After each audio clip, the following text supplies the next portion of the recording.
If you've been working for several years now, let me ask you a simple question. Why do you want financial freedom? I've asked that question many times over the years, and the answers are almost always the same. I don't want to worry about money anymore. I want to retire early. I want more choices. I don't want to depend on my paycheck forever. I want peace of mind.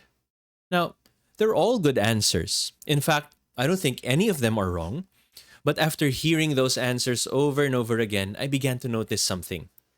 Almost everyone can tell me what they want to be free from. Very few people have ever stopped to think about what they want to be free for. And I think that's one of the most important financial questions we'll ever answer. Because if we never answer that second question, we may spend 20 or 30 years pursuing financial freedom only to arrive there wondering, now what? Today, I'd like to challenge the way we think about financial freedom. Not because the usual definition is completely wrong, but because I think it's incomplete. Before we continue, I'd love to hear your thoughts. When you hear the words financial freedom, what does it mean to you? Is it being free from something or free for something? Share your answer in the comments. I read them and I genuinely love to know how you think about it. I think one reason financial freedom has become such a powerful aspiration is because life today genuinely feels expensive. And I don't just mean financially, it feels expensive emotionally, professionally, mentally. Many of us are trying to build our careers while raising children. Some are supporting aging parents. Others are trying to recover from financial decisions they made years ago. Almost everyone is carrying responsibilities while trying to prepare for an uncertain future. So, naturally, we dream about the day when money no longer feels like a source of pressure. A day when unexpected expenses don't immediately create anxiety. A day when work becomes more of a choice than a necessity. There's absolutely nothing wrong with wanting that. In fact, I think that's a healthy desire. But somewhere along the way, our definition of financial freedom became much narrower than it should be. If you spend enough time on social media, financial freedom usually looks the same. Someone sitting on a beach, someone who retired at 40, someone earning passive income while traveling the world, someone who proudly says they've escaped the rat race. And again, there's nothing inherently wrong with any of these pictures. But have you noticed what they all have in common? They're all about escape. Escape from work, escape from schedules, escape from pressure, escape from responsibility. And while I understand why that's appealing, I sometimes wonder if we've unintentionally reduced financial freedom to simply becoming free from the things we don't enjoy. Because eventually, another question shows up. Then what? Suppose tomorrow, someone handed you enough money that you never had to work again. Not enough for one vacation, not enough for 5 years. I mean, enough for the rest of your life. What would Monday morning look like for you? Not next week, not next month, 10 years from now. What would get you out of bed? What would your life naturally revolve around? What would your money now allow you to do that actually matters? Those questions are much harder to answer. And I think there's a reason for that. Here's something I've observed over the years. Many people spend decades planning their escape, but very few spend the same amount of time planning their destination. If this conversation is helping you think about financial freedom differently, take a moment to like the video and subscribe. My goal with this series isn't just to help you accumulate more wealth, but to help you build a financial life that's aligned with what matters most to you. If that sounds like the kind of conversations you'd like to hear more often, I'd love to have you join us. Think about any meaningful journey. Before leaving home, you don't just decide where you're leaving, you decide where you're going. Otherwise, movement feels like progress, even when it isn't. Sometimes our financial lives work exactly the same way. We're very clear about what we want to leave behind, like debt or financial stress, living paycheck to paycheck, a job we no longer enjoy, the fear of running out of money. Those are all worthwhile things to overcome.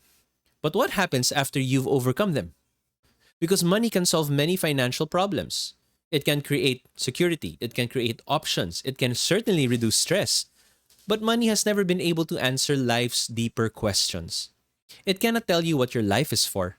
It cannot tell you what deserves your time. It cannot tell you what kind of husband, wife, parent, leader, or neighbor you want to become. Those are questions of purpose. And purpose doesn't automatically appear once your investment portfolio reaches a certain number. In fact, I've seen people become financially successful and still wonder whether something's missing. Not because money disappointed them, money did exactly what it was supposed to do. It solved the financial problems. The disappointment came from expecting money to solve problems it was never designed to solve.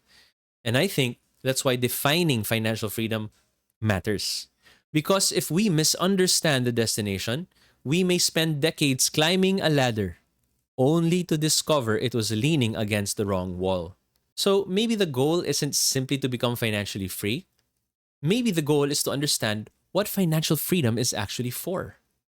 Over the years, I've come to think about it this way: financial freedom isn't freedom from responsibility, it's greater freedom to live your responsibilities faithfully. At first, that may not sound like a dramatic difference, but I think it changes the way we make almost every financial decision. You see, if your definition of financial freedom is simply, I don't want to work anymore, then work itself becomes the enemy. But has work ever really been the problem? I don't think so. Meaningless work can be. Work that's driven entirely by fear can be. Work that keeps you from the people and things that matter most can certainly become exhausting. But meaningful work, work that allows you to contribute, to create value, to mentor others, to provide for your family, or to build something that outlives you, that's not something we should necessarily want to escape from. In fact, one of the interesting things I've observed is that many people who have achieved financial independence don't actually stop working. They simply stop working because they have to. Instead, they choose work they find meaningful. They become more intentional about where they invest their time. They become more selective about the opportunities they accept. They discover that financial freedom didn't remove purpose from their lives, but it gave them the freedom to pursue it. And I think that's a much healthier picture of what financial freedom can look like. Because when you think about it, money doesn't really change who you are. What it does is expand your choices. If you're generous, greater financial capacity allows you to become more generous. If you value your family, it gives you greater freedom to be present. If you've always wanted to mentor younger professionals, support meaningful causes, or build something that serves other people, financial freedom gives you more opportunities to do exactly that. Money doesn't create those values. It simply gives those values more room to breathe. That's why I've always believed that money should remain a tool, a very useful tool, but still just a tool. The moment money becomes the destination instead of the vehicle, we begin asking it to do something it was never designed to do. We ask it to give us identity. We ask it to give us significance. We ask it to give us purpose. And eventually, we become disappointed. Not because money failed, but because we expected it to answer questions that only we can answer. That's why I don't think the most important financial question is, how much money do I need? I think the more important question comes first. What kind of life am I trying to build? Because once that answer becomes clear, money finally has a job to do. It becomes a resource that supports your priorities instead of replacing them. It becomes something you steward rather than something you chase. And that's a very different relationship with wealth. As your financial capacity grows, something else grows alongside it: responsibility. You have more choices, more influence, more opportunities, the ability to impact more lives than you could before. And that's why wisdom becomes even more valuable than wealth itself. Wealth expands your options, but wisdom helps you choose well. To me, that's what maturity in personal finance looks like. Not simply accumulating more, but becoming more intentional with what you've already been entrusted with. So perhaps financial freedom isn't about reaching a point where you never have to think about money again. Perhaps it's reaching a point where money no longer gets the final say in your decisions, where your values become stronger than your fears, where your purpose becomes clearer than your paycheck, where your resources finally support the life you truly want to live. And if that's beginning to happen, then perhaps you're much closer to financial freedom than you think. Because financial freedom isn't about escaping life. It's about becoming more available for the life that matters most. So let me bring you back to the question we started with. Earlier, I asked you to think about this sentence. Financial freedom means being free to fill in the blank. I hope your answer is a little different now than it would have been at the beginning of this episode. Because if all financial freedom does is help us escape something, then we've only solved half the problem. The more meaningful question is this: now that I'm free, what am I free to become? I think that's where real financial planning begins. Not with numbers, but with clarity. Once we've answered that question, another one naturally follows. If financial freedom isn't just a dream, but a destination with a purpose, how much money is actually enough? Is there a number? Can we calculate it? Or are most people chasing a figure they've never really thought through? That's exactly what we'll explore in the next episode. I'm Mon Casas from Beacon Wealth Advisory. I'll see you in the next episode.